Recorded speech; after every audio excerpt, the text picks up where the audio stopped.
Bon matin tout le monde, bienvenue dans On Jase de chasse, de pêche, de plein air, tome 2, parce qu'à matin je suis en direct avec vous autres. Puis, vu qu'ils vendent beaucoup, ben, ma connexion Internet a planté. Et vous pourrez aller voir ce que j'ai répondu, puis les bonnes fêtes que j'ai faites là, dans le direct que j'ai fait ce matin. Mais j'avais une réponse à faire. Ceux qui connaissent pas Madame Roberge, c'est une dame qui nous suit régulièrement. Et Madame Roberge vit dans les grandes villes.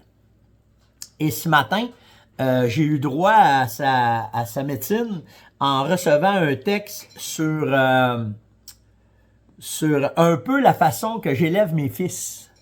Puis je vais vous lire ce qu'elle m'a écrit, puis je vais vous dire qu'est-ce qu'elle en pense de cette affaire-là de Madame Roberge. Elle m'écrit ce matin: « Cher Monsieur Monette, je vous envoie ce message pour vous expliquer mon étonnement par rapport à l'éducation de votre fils. » Là, elle parle de Yann.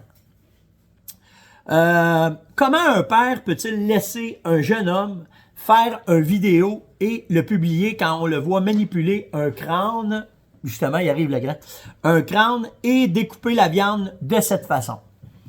Vous devez réévaluer vos valeurs d'éducation de père pour ce jeune homme. Bien à vous, Madame Roberge. Alors, là, je vais reprendre un peu ce que j'ai dit tantôt, puis je vais être poli quand même parce que j'ai pas envie de me faire censurer puis me faire barrer puis tout le kit. Fait que je vais quand même y répondre. Je vais quand même y dire ce que je pense. OK? Premièrement, votre réalité n'est pas la même que la mienne parce que nous autres, on vit en campagne. On vit dans une région rurale. On vit sur une ferme. Sur une ferme, là, nous autres, là, le matin, le jour, la nuit, notre réalité, c'est qu'on vit avec la vie et la mort tout le temps. On a un élevage de chevreuils, on a des prédateurs qui viennent les attaquer, puis on a aussi des animaux de compagnie qu'on aime beaucoup. Sauf que, pour que vous veniez me dire ça hier, ben vous le savez pas, mais hier, on a vécu un petit drame à la maison, puis on a perdu un animal de compagnie qu'on aimait beaucoup. Puis, il n'a pas fallu partir aller chez le vétérinaire, on est capable de régler nos affaires nous autres mêmes. Si vous êtes capable de lire entre les lignes. Notre façon de vivre, notre façon d'être, puis la façon qu'on va chercher notre viande, ben c'est de la récolte, c'est une venaison, puis c'est notre réalité. C'est nous autres qui les chassons, c'est nous autres qui les abattons, c'est nous autres qui les préparons. Puis toute cette affaire-là, c'est nous autres qui le faisons. OK? Puis toute la viande qui rentre ici, 99%, c'est nous autres qui va la chercher. Puis on va plus loin que ça, parce que ma blonde, des fois, est un peu écœurée de manger de la viande sauvage. Elle veut manger du bœuf. Ben le bœuf, cette année, j'ai été voir un fermier avec un de mes chums. On va nous autres l'abattre, nous autres, on va le préparer, puis nous autres, on va le rentrer dans nos congélateurs, puis c'est nous autres qui va le faire. Pourquoi? Ben simplement parce que on veut savoir d'où est-ce que notre bouffe vient.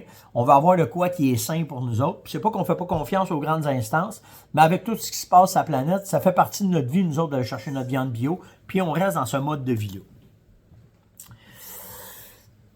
Par contre, ce que je me pose comme question quand une femme vient juger mon mode de vie par rapport à comment est-ce que j'élève mes fils, ben pourquoi tant de jugement sur une façon de vivre?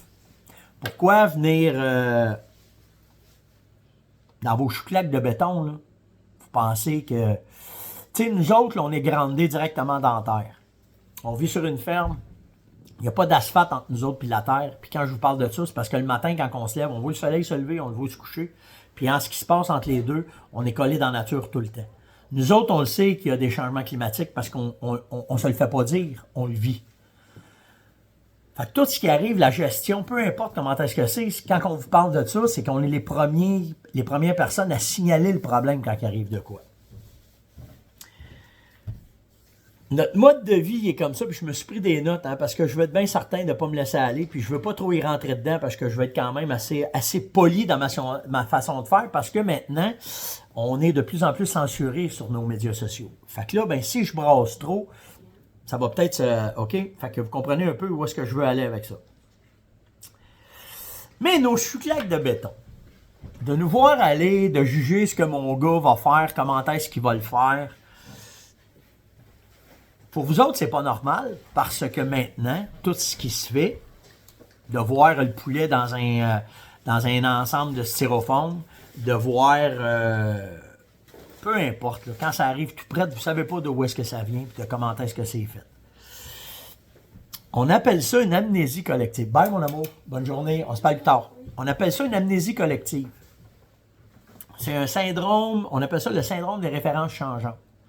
Ce que ça fait, c'est que pour vous autres en ville, c'est normal de voir du béton. C'est normal que vous mangez du tofu. C'est normal que la lumière, elle vient rouge, puis elle vient verte après. En ville, c'est de même. Tout ce que pour vous autres est rendu normal, mais pour nous autres, les régions rurales, c'est pas normal. Qu'on aille une arme à feu avec nous autres pour un problème de prédation, faire des trous dans du papier, peu importe la raison, ça fait partie de notre mode de vie. Que vous vouliez nous enlever ça, que vous vouliez que vous autres, c'est plus normal, ça fait 1000 ans que c'est normal. Ça fait 1000 ans que pour nous autres, ça a tout le temps été comme ça. Que vous veniez juger la façon que nous autres, on vit maintenant, parce que vous autres, dans la ville, en l'espace de quelques années, ça a changé, puis vous pensez que il y a une grosse analyse sur la façon que vous venez nous parler, puis vous venez dire comment est-ce que c'est. Ici, sur une ferme, là, puis dans notre communauté de chasseurs puis de pêcheurs, là, on se respecte. On respecte les opinions. On respecte la faune. On va la protéger. On va la... Puis après ça, on va la consommer. Parce que c'est normal sur une ferme que quand tu as un jardin, puis que les tomates viennent rouges, qu'on récolte. Mais à travers ça, il y a tout le temps qu'un mot qui me revient dans la gueule, c'est le mot respect. On se respecte tout le temps. On est poli. Moi, c'est ce que j'enseigne à mes gars. Respecter, être poli, donner de l'aide. Hein? Donner de l'aide. D'avoir une discipline. Tu sais, mon gars se lève à toi un matin, 5h30, 6h, il est à la ferme, puis il travaille sur la ferme, puis il finit le soir à 6-7h le soir. Mon autre gars fait pareil. Lui, il travaille sur une autre ferme. Hein? Fait que, tu sais, ici, des semaines de 31 heures, on connaît pas ça. 31 heures, on a fait ça le mardi soir. Là. Il reste mercredi, jeudi, vendredi, samedi. Dimanche, on travaille pas souvent. Fait que, tu sais, que vous veniez juger la façon que moi, comme père, j'ai élevé mes fils, moi, ici, là, c'est bien simple, comment est-ce que ça va. Et puis là, je vais vous faire scier les oreilles en esti, là. OK? Moi, là, chez nous, c'est moi le père. C'est moi qui décide avec mes gars comment est-ce que la règle dans cette maison-là doit se faire. Autrement dit, ça ne fait pas ton affaire. Quand tu es rendu majeur, tu peux partir, il n'y en a pas de problème.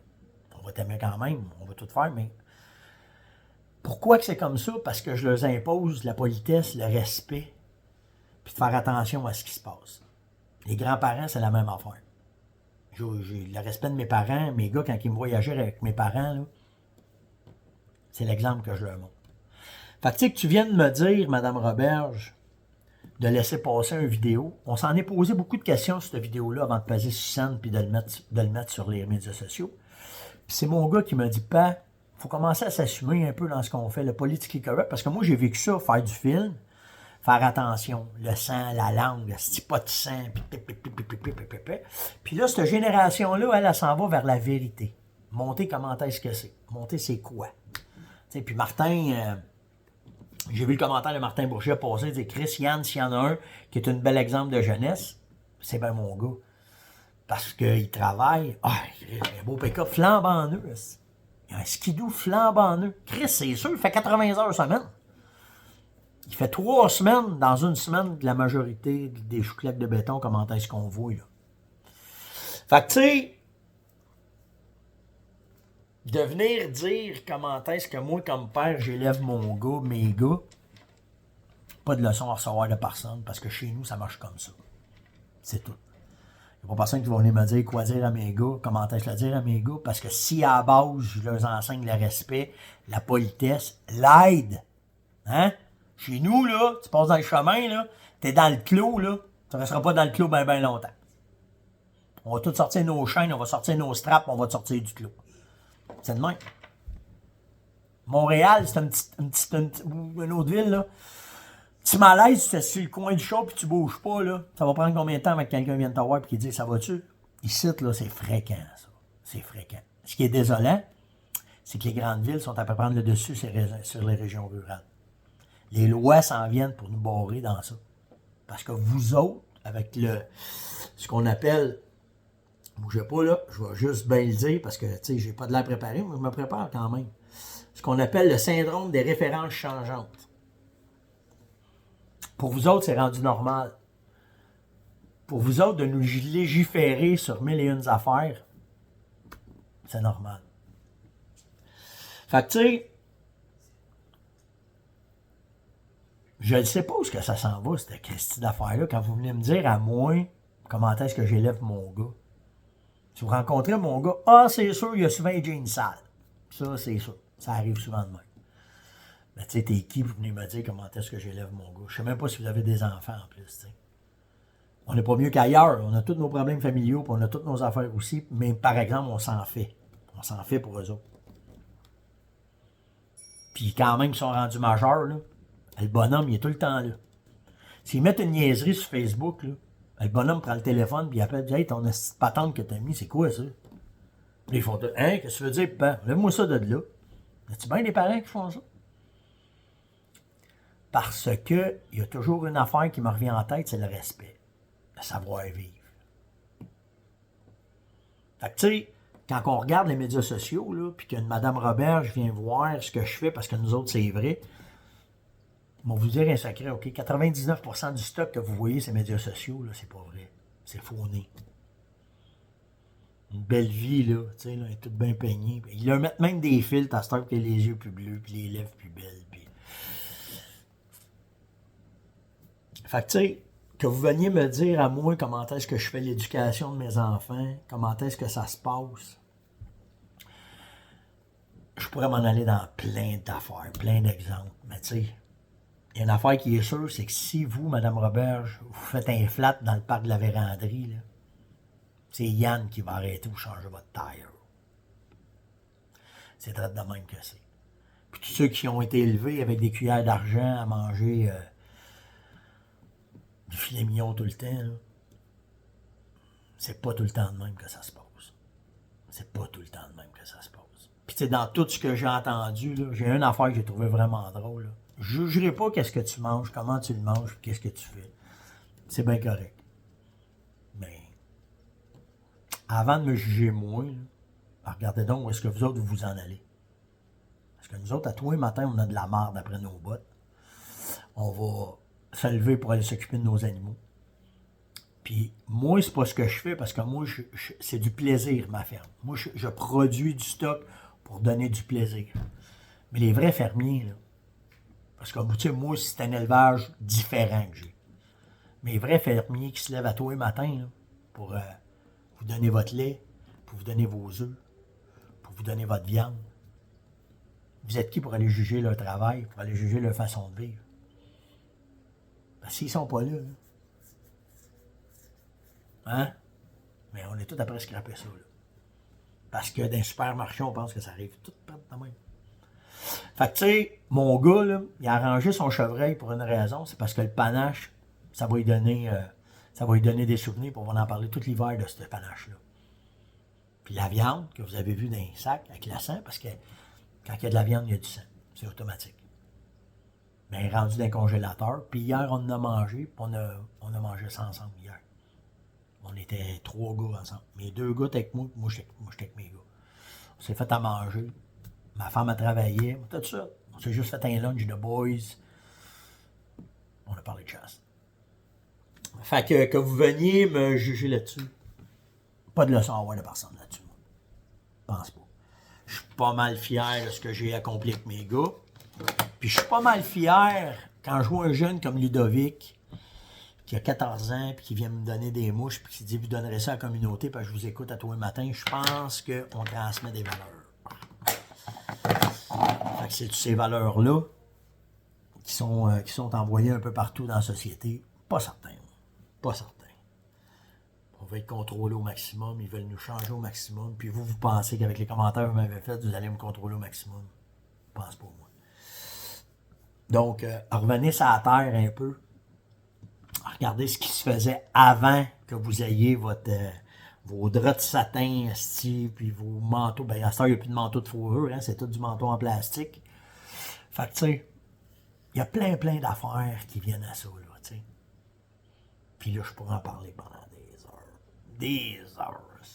Oreille de Longueuil. Puis... En tout cas, j'ai pas été rough avec vous un matin. J'ai quand même respecté votre opinion. Mais avant, tu sais, souvent, là, quand tu fais ça de même, là, hey, toi, là, OK, il y a 3 doigts qui reviennent vers toi. Mais pense-en à ça, Mme Roberge. On pourra s'en reparler un moment donné. Likez, partagez, invitez. C'était la numéro 2 dont jase parce que ça jamais un matin. Là, ils vendent ici, fait du mauvais temps, puis les internets, t'as pas bon. Fait que c'est la réponse. J'aurais fini quand même avec Mme Roberge. Donc, likez, partagez, invitez, surtout commentez. Nous me donnez des commentaires sur ce que vous pensez. On reste respectueux, par exemple. On fait attention. Mais quand même. Quand même. Hein, Mme Roberge? C'est pas drôle. Fait que passez une excellente journée. On se voit demain. Ciao tout le monde.